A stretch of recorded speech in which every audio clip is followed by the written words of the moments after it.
If you have a credit card in your wallet right now, take it out, look at it.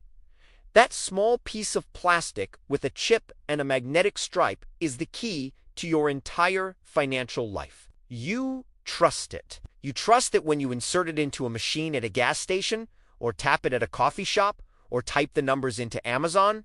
Your money is safe. You trust the bank. You trust the payment processor.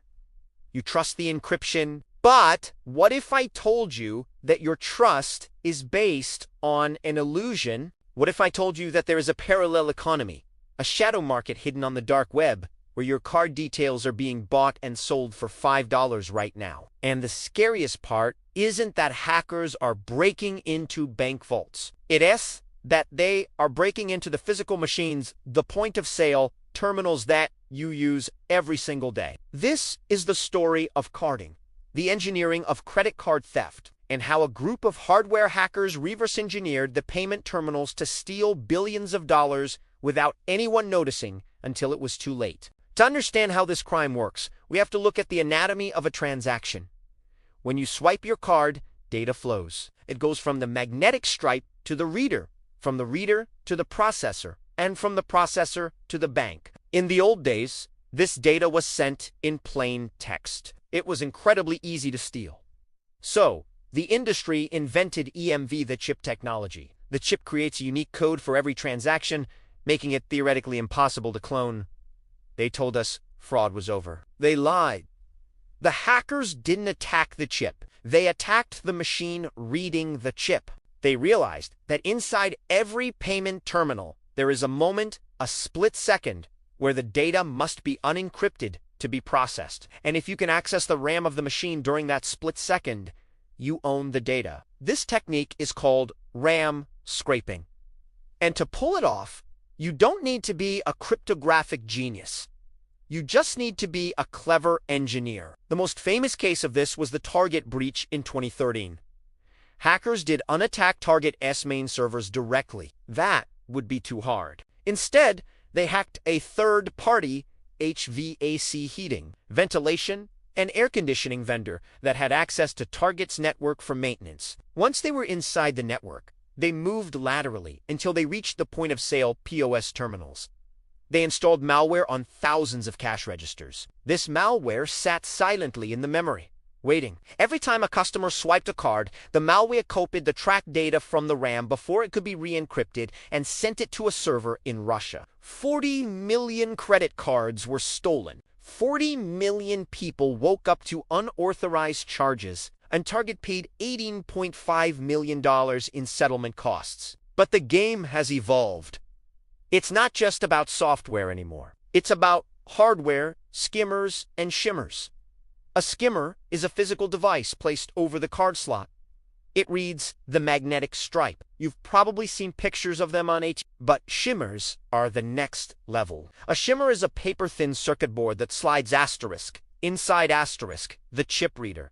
You can't see it, you can't feel it. It sits between your card's chip and the machine's reader, intercepting the communication. It can't clone the chip perfectly, but it can capture enough data to create a magstripe fallback clone. This means the hackers can make a fake card that tricks a machine into thinking the chip is broken, forcing it to use the less secure magnetic stripe data they stole. It is a brilliant, terrifying piece of engineering, reverse-engineered from the very security protocols designed to protect us. Let's pause for a second. If you are fascinated by the hidden mechanics of how technology actually works and how it breaks, this is the kind of analysis we do here. We peel back the layers of the black boxers you use every day. If you want to keep exploring the dark side of tech with me, verify that you are subscribed, and while you are down there, leave a comment. Have you ever had your card cloned? Where do you think it happened? Your stories help us map the reality of these attacks. Now, let's go deeper into the dark web ecosystem. Stolen cards don't just sit on a hard drive. They are a commodity. They are sold in marketplaces that look exactly like eBay or Amazon. These sites have user reviews, customer support, and even refund policies. If you buy a stolen card and it doesn't work, it's dead. The seller will replace it for free. The market is efficient. The price of a card depends on its freshness and its bin bang. The bin bank identification number tells the hacker which bank issued the card and what level it is: gold, platinum, black.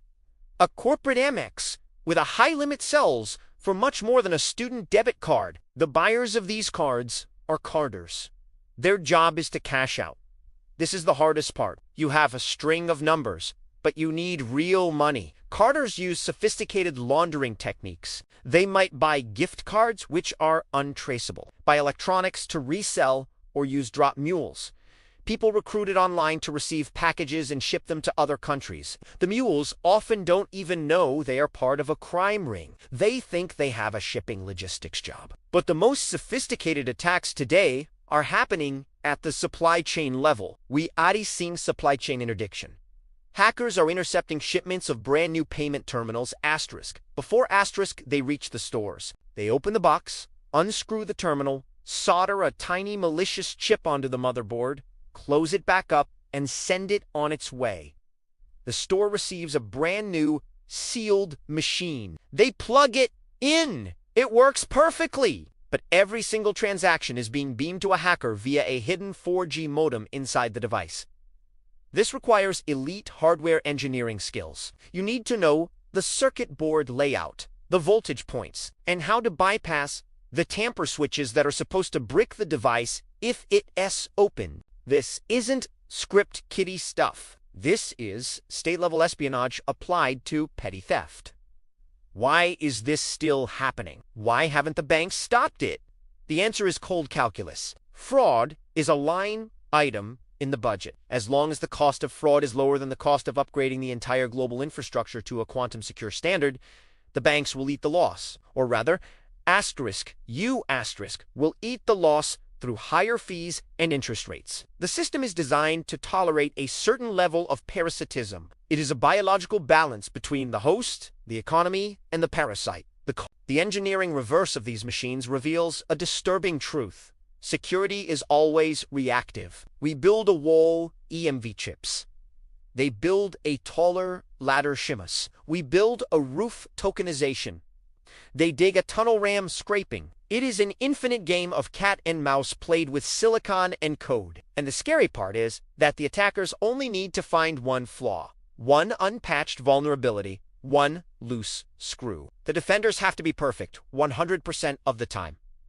This brings us to the human element. The weakest link is rarely the encryption. It's the person. Social engineering is the lubricant of carding. Hackers call banks pretending to be you to reset pins. They call store clerks pretending to be tech support to walk them through a maintenance mode that actually disables security features. The hardware hacks are impressive, but the manipulation of human trust is where the real scale happens.